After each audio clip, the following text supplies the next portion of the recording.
मित्रों नमस्कार। मैं doctor Vinod Jaiswal nation wide नमो के लिए आपके समक्ष कुछ बातें प्रस्तुत कर रहा हूं। 2014 में जब प्रधानमंत्री नरेंद्र मोदी जी इनके नेतृत्व में पूर्ण बहुमत की सरकार जब देश में बनी, वहां से लेकर तो आज 2024 मतलब लगभग 10 वर्ष का ये जो कार्यकाल है, इस कार्यकाल में कुछ बुनियादी बातें जो मैंने महसूस की, वो मुझे लगता है कि हमारे देश का निर्माण जो है वो वास्तव में एक सकारात्मक दिशा में चल रहा है।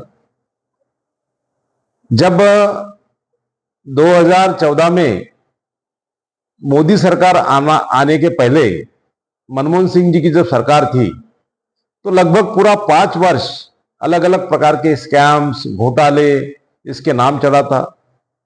जो पॉलिसी मेकर्स है वो पॉलिसी अडॉप्ट करने में अपने आप को असमर्थ महसूस कर रहे थे और इसीलिए पॉलिसी पैरालिसिस का भी प्रॉब्लम निर्माण हो गया था।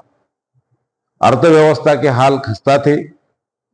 लगभग लोगों ने देश से उम्मीद छोड़ दी थी और कभी कभी तो ऐसा भी लग रहा था कि देश कंगाली की ओर आगे बढ़ रहा है। अगर आप जीडीपी की बात करें तो सबसे लोएस्ट रूप में थी।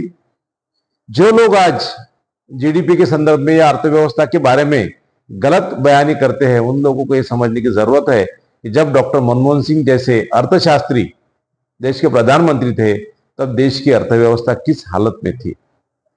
सब तरफ भ्रष्टाचार, और सबसे बड़ी बात यह कि कोई भी राजनेता उस पर्टिकुलर व्यवस्था को पार पाने में असमर्थ महसूस कर रहा था।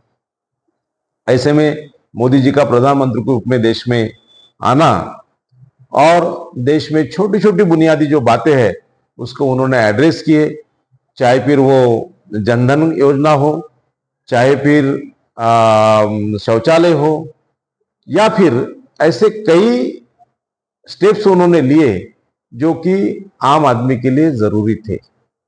नतीजा ये हुआ कि आज हमारी जो इकोनॉमी है वो 11 से 5वें नंबर पर आई और जैसा मोदी जी गारंटी दे रहे हैं, लगभग वर्ष 2026-27 में हम लोग तीसरी बड़ी अर्थव्यवस्था बनने के लिए आगे जा रहे हैं। यह एक असामान्य प्रक्रिया है, एक असामान्य ऐसी घटनाएं हैं जो हमारे देश में हमने अपने काल में देखी हुई है। जो नाउम्मीद लोग थे उनको उम्मीदों की किरण अगर किसी ने उनके सामने रखी है, या उम्मीद का अगर कुछ हो सकता है ये अगर किसी ने रखा हुआ है, तो उसका नाम है नरेंद्र मोदी। धारा 370 हो, राम मंदिर का निर्माण हो, महिला विधेयक हो, 3 तलाक विधेयक हो, सीएए हो, या अन्य ऐसे कई कानून हैं जिसके माध्यम से देश में एक बड़ा बदलाव लाने का कार्य मोदी जी के माध्यम से हुआ है। इसको कोई नकार नहीं सकता। आज जब हम विपक्ष को देखते हैं, विपक्ष हमेशा नकारात्मक मुद्रा में रहता है, हर चीज को क्रिटिसाइज करता है। अगर आप लोकतांत्रिक मूल्यों की अगर बात करें तो लोकतंत्र में विपक्ष मजबूत इसलिए होना चाहिए ताकि जो सरकार की कमियां हैं उसको वो निकाल सके। लेकिन दुर्भाग्य कि विपक्ष आज कमियां निकालने के बजाय केवल हर कदम पर राष्ट्र के विरोध में जाता हुआ नजर आ रहा है।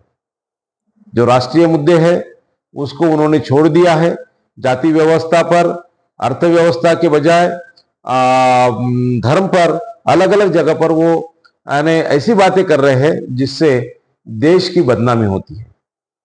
कांग्रेस के वरिष्ठ नेता राहुल गांधी विदेशों में जाकर देश के बारे में ऐसी बातें कर जाते हैं जिससे निश्चित रूप से हमारी देश की जो गरिमा है उस पर आघात पहुंचता है।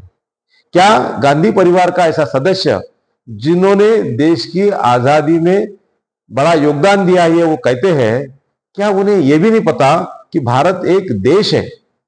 भारत विभिन्न राज्यों का समूह नहीं है। लेकिन जब विदेशों में जाकर वो भारत को राज्यों का समूह कहते तो उनके सोच पर, उनके मंशा पर भी प्रश्न चिन्ह निर्माण होता है कि क्या वो देश को विघटन की ओर लेके जा रहे हैं या देश को तोड़ना चाहते हैं। दोस्तों, आज का यह छोटा सा वीडियो आपके मार्गदर्शन के लिए, आपके नॉलेज के लिए मैंने रखा हुआ है। आप इसे लाइक करें, शेयर करें, कमेंट करें और अधिक से अधिक लोग इसको जुड़ने का प्रयास करें। धन्यवाद। जय हिंद।